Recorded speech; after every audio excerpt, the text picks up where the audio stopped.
Hey guys, this is Allie with Tip B. Today we're going to look at a case for the iPhone 4. I have it right here. It's called the Seidio Active case for iPhone 4. I think that's the title. Seidio Innocase Active for AT&T iPhone 4. Don't know if this is really going to make a difference between Verizon or AT&T models. Sometimes it does. This is labeled AT&T, so maybe not so much for Verizon.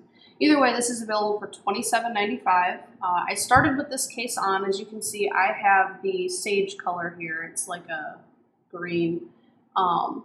It's available in black, blue, burgundy, amethyst, which is like a purple, and then sage, and which is the color I have, and then white. So I started with this on so we can kind of show you how to take it off.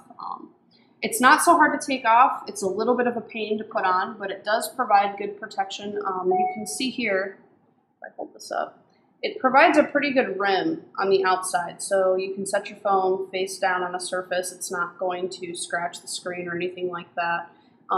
Your buttons are covered here, so you can see these are. And it's not hard to push down on the buttons either with this. So you can see the volume going up and back down. So.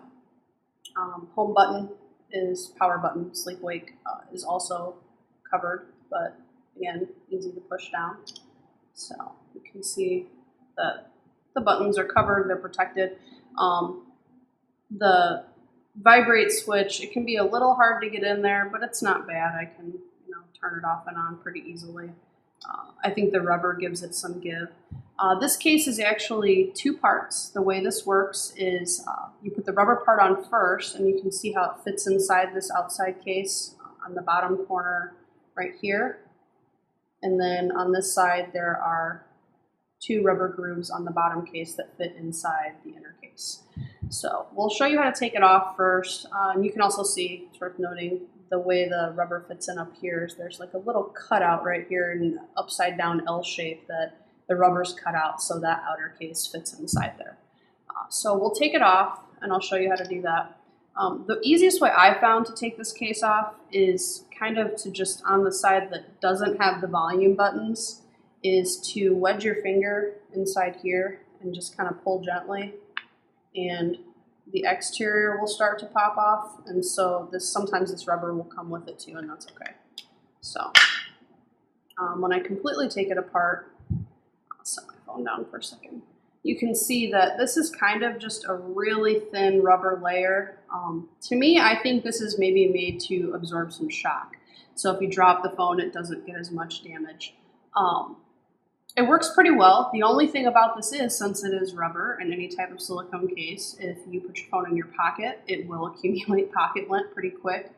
I had it in my pocket for about an hour or two when I first put it on before it started accumulating dust around the outside rim here. So if you don't mind wiping that off or only using it maybe when you think you might drop your phone, not so bad. Also, since it is thicker when it's completely assembled, you do have the issue of being able to put it in a dock. Third-party docks, some might work, some might not.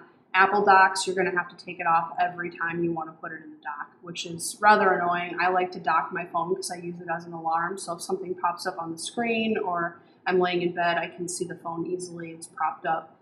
So for people that use docks religiously in their car or at home, this might not be the case for you. But either way, the way you put it back on is you just pop the phone in like this and kind of wrap the rubber around it. It's very easy. It has a lot of give.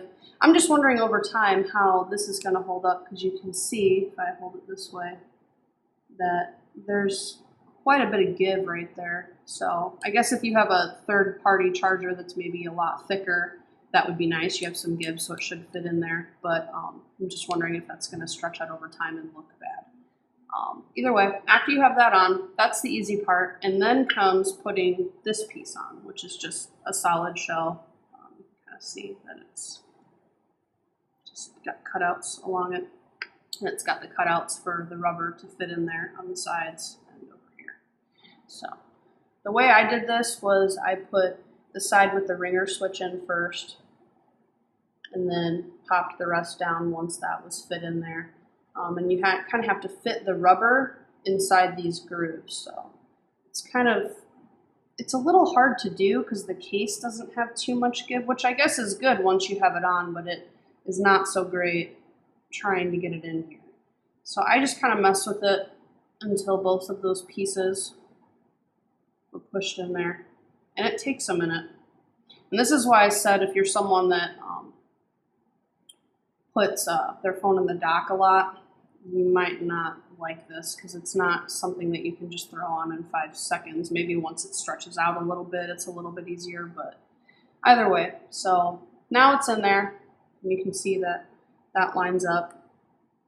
And on the other side, you've got this one that lines up, and then you've still got access to all your ports. Your buttons are covered. So this is the Sage version of this case. I like it. I don't see myself using this on a regular basis, considering that I use a dock. And I don't know if the video is going to pick this up, but I can see here that once you have this rubber in here too many times, it kind of starts to fray a little bit along here, so I can kind of rub off some of that rubber. Not so great. But either way, for $27.95, this case is in the Tip B accessory store. Probably good for those of you who want something that might absorb a little more shock, and if you sit your phone down this way.